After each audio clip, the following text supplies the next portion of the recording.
기자쇼 만지영입니다. 자, 오늘은 피프티 사태에 대한 이야기 한번 해보겠습니다. 드디어 이 전 멤버 3인에 대한 130억 원 소송이 시작됩니다. 전 멤버 3인 세나, 시오, 아란이죠. 그리고 더 기버스 안성일 대표와 백진실 이사 등에 대해서 어트랙트가 총 130억 원 규모의 손해배상 청구 소송을 지난해 말에 제기했는데 그게 무려 8개월이 지난 지금 이제 첫 변론 기일이 진행이 된다는 거죠. 자, 일단 양측 모두 질 수 없는 싸움입니다. 왜냐면은 이거는 명분 싸움을 넘어서 실리 싸움이라는 거죠. 원고가 원하는 소가, 즉 원고 소가만 130억 원입니다. 자, 이 130억 원의 소송을 진행한다는 거는 결코 쉬운 일이 아니에요. 이렇게 되면 모든 사람들이 그냥 막 나 저 사람한테 피해 입었다고 100억 조, 1000억 조 소송을 낼 수 있죠. 그게 왜 쉽지 않은 일인지 말씀해 드리면 인지되면 무려 4,100만 원이 넘습니다. 원고는 한 명이지만 피고는 무려 12명. 근데 여기서 저희가 또 한번 확인해 보니까 전 멤버 3인은 누구의 변호를 받고 있을까? 확인해 보니까 한 유명 법무법인을 선임을 했고 그 법무법인 안에서도 그 담당하는 변호사가 전관 변호사, 그것도 부장판사 출신 전관 변호사였음이 확인됐습니다. 자, 이런 내용들을 오늘 낱낱이 하나하나 파헤쳐 보겠습니다. 자, 일단 인지대 얘기부터 해볼게요. 저희가 인지대 얘기는 누차 여러 번 말씀드린 적이 있습니다. 원고 소가가 130억 원, 인지대는 4,144만 9,500원입니다. 그 기준이 뭘까요? 일단 원고 소가가 민사소송에서 10억 원이 되면은요, 소가에다가 0.035%를 곱하고 여기에 55만 5천 원을 더하게 됩니다. 이거는 원고가 부담하는 금액이에요. 원고가 재판을 청하고 시작했기 때문이죠. 여기서 인지대와 송달료가 납부되지 않으면은 아무리 소장을 접수해도 소송은 진행되지 않습니다. 자, 이 인지대는 법원을 이용하는 비용이라고 생각하시면 돼요. 판사를 비롯해서 이런 서기라든지 여러 사람들이 이 재판을 진행을 해야 되는데 이게 공짜가 아니라는 겁니다. 법원 이용 비용이라고 생각하시면 되고, 송달료는 뭘까요? 법원에서 원고와 피고에게 소송 관련 서류를 전달하는데 여기에 우편 비용이 들죠. 당연히 당사자가 많아질수록 이 송달료도 비싸지는데 피고가 무려 12명이라는 겁니다. 자, 그리고 이거는 어트랙트와 전 멤버 3인, 어트랙트와 더 기버스의 싸움이기도 하지만 유명 로펌 대 로펌의 싸움이기도 합니다. 자, 일단 어트랙트는 10대 법무법인 중 하나인 광장이 맡고 있고, 그리고 더 기버스 안성일 대표 측은 화우입니다. 둘 다 10대 로펌에 포함이 되고요. 자, 그럼 여기서 궁금해지는 거, 전 멤버 3인의 로펌은 어딜까요?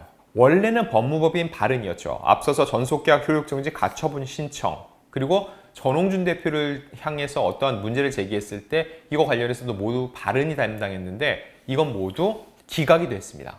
그럼 이번에 이 130억 원 소속 관련해서는 어느 법무법인일까요? 또 바른일까요? 아니었습니다. 이번에 전 멤버 3인 측이 고용한 변호인은 법무법인 동인이었습니다.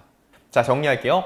어트랙트와 전홍준 대표는 광장, 더 기버스 안성일 대표 백진실 이사는 화우, 그리고 나머지 9명, 왜 9명일까요? 전 멤버 3인에 부모 둘, 총 6명, 다 합해서 9명. 이들의 법무법인은 바로 동인입니다. 조금은 낯설죠? 동인. 근데 동인이 굉장히 큰 법무법인이었습니다. 여기도 지난해 기준 10대 로펌에 포함될 정도로 규모도 크고 유명한 곳이라는 거죠. 일단 2004년 설립이 됐고 10년 만에 변호사 100명 이상의 규모로 커졌습니다. 그리고 다시 10년이 경과해서 지금은 20년째를 맡고 있죠. 현재 변호사 수가 220명 정도니까 엄청나게 외형이 커졌다는 걸 알 수 있습니다. 자, 근데 이 중에서도 전 멤버 3인을 담당하는 변호인 중에서 전관 변호사가 여러 명 확인이 됐습니다. 제가 법원 사이트를 통해서 확인을 해보니까 법무법인 동인 안에서도 이 전 멤버 3인 측을 담당하는 변호인은 총 8명이었고 이 8명의 면면을 제가 다 일일이 동인 사이트에 들어가서 확인을 해보니까 그 중에 3명이 굉장히 눈에 띄었습니다. 구성원 변호사라고 해서 그 안에서도 굉장히 영향력 있는 변호인이었고 그들이 부장판사 출신 전관 변호사도 포함이 돼 있다는 거죠.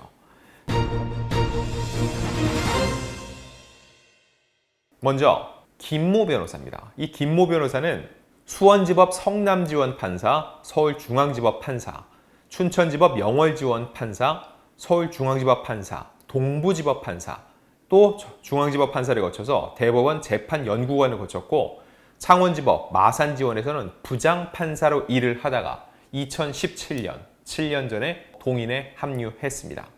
그리고 또 다른 변호인 2명, 이모 변호사가 2명인데 그 중에 한 명은 창원지법 판사, 대전지법 공주지원 판사, 대전지법 판사를 거쳤습니다. 그리고 전문 분야로 엔터테인먼트가 포함되어 있는 것을 이 동인 로펌 사이트에서 확인할 수가 있었습니다. 또 다른 구서원 변호사, 이 이모 변호사의 이력도 중요합니다. 대구지법 판사, 수원지법 판사, 서울가정법원 판사, 이후에 서울중앙지법 판사, 동부지법 판사, 중앙지법 판사, 광주지법 부장판사, 수원지법 부장판사를 거쳤고 그리고 2021년부터 현재까지 이 동인에서 활동을 하고 있는데 이분 역시 전문 분야의 엔터테인먼트가 포함이 되어 있습니다. 이렇듯 전 멤버 3인이 고용한 이 법무법인 동인에 포함된 변호인 8명 중에 3명이 전관 변호사였다는 거죠. 자, 이 정도 되면은 변호사 비용도 이미 억대가 됐을 것이라고 법조계 관계자들은 얘기를 하고 있습니다. 왜 이렇게까지 할까 생각을 해보면 현재 원고소가가 얼마죠? 130억 원입니다. 자, 이 중에서 단 10%만 인정을 받아도 어트랙트에 지급해야 될 돈은 13억 원입니다. 감당하기 어렵죠. 결국은 재판 단계에서 기각이 되도록 사활을 걸 수밖에 없는 상황인 거죠. 근데 또 어트랙트 입장에서는 현재까지 추산한 금액, 확인된 피해액만 130억 원이고 실질적인 피해는 수백억 원이라고 주장을 하고 있습니다. 이 이야기인즉 이 중에서 일부만 인용이 되더라도 향후 피해 금액을 더 크게 산정을 해서 추가적인 민사소송을 제기할 가능성을 배제할 수 없다는 거죠. 자, 이렇게 되면은 전관 변호사에 맞서서 어트랙트는 어떻게 또 주장을 펼쳐나갈지 궁금해지는데 확인을 해보니 어트랙트가 선임한 광장에도 역시나 전관 변호사가 포함되어 있습니다. 현재 어트랙트를 변호하고 있는 측은 3인이거든요, 변호인이. 그 중에서 한 명, 박모 변호사가 바로 전관 변호사라는 거죠. 그 이력을 확인해 보니까 1994년부터 해서 대구지법 판사, 수원지법 판사, 고등법원 판사, 제주지방법원 부장판사, 제주지방법원 수석부장판사, 인천지법 부장판사, 서울 서부지방법원 부장판사까지 거쳤고 2015년부터는 현재까지 광장에서 일을 하고 있습니다. 그리고 이 박 변호사 역시 엔터테인먼트가 전문 분야로 기재가 되어 있었습니다. 즉 부장판사까지 거친 전관 변호사 대 전관 변호사, 게다가 전문 분야가 엔터테인먼트 대 엔터테인먼트인 양측의 이 법무법인이 충돌을 하는 거라 볼 수 있습니다. 이거는 단순한 이력을 넘어서 각 변호인들의 자존심 대결로도 볼 수 있다는 거죠. 자, 그럼 현재까지는 이 재판 어떤 식으로 준비가 되고 있는지 말씀해 드릴게요. 일단 지난해 12월 어트랙트가 소장을 냈습니다. 그 소송 내용은 이거였어요. 전 멤버 세나, 시오, 아란 3인에 대한 전속계약 위반에 따른 손해배상과 위약벌을 전속계약 부당 파기에 적극 가담한 더 기버스, 안성일 대표와 백모 이사, 그리고 3인 멤버들의 부모 등에게 공동 불법 행위로 인한 손해배상을 각 청구하는 민사소송을 제기한다고 밝혔습니다. 그러면서 어트랙트가 산정한 손해배상액과 위약벌은 수백억 원에 이른다. 다만 소송 과정에서의 추후 손해 확대 가능성을 감안해 우선 소장 제출 단계에서는 명시적 일부 청구 방식으로 소송을 제기한다. 그 명시적 일부 청구된 금액이 130억 원이었고 그렇기 때문에 그에 따른 이 원고 소가에 따른 인지대 4,144만 원에 이른다는 거죠.